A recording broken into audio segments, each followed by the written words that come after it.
பிரதமர் Datuk Seri Anwar Ibrahim இன்று பத்துமலை திருத்தலத்திற்கு சிறப்பு வருகை மேற்கொண்டார். கோலாலம்பூர் ஸ்ரீ மகா மாரியம்மன் கோயில் தேவஸ்தான தலைவர் தான் ஸ்ரீ ஆர் நடராஜாவின் அழைப்பை ஏற்று இன்று பிற்பகல் 2:30 மணியளவில் அவர் வருகை தந்தார்.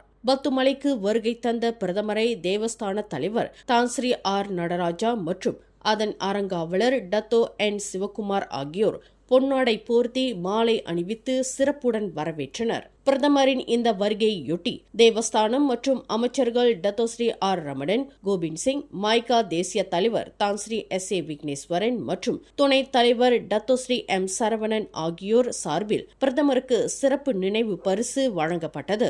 நாட்டின் முன்னணி ஓவியர் லேனா அவர்களால் வரையப்பட்ட பிரதமரின் திருவுருவ ஓவியம் அந்த ஓவியருடன் இணைந்தே பிரதமரிடம் வழங்கப்பட்டது. மேலும் செய்திகளை தெரிந்து கொள்ள கீழே இருக்கும் பெல் பட்டனை அழுத்துங்கள்.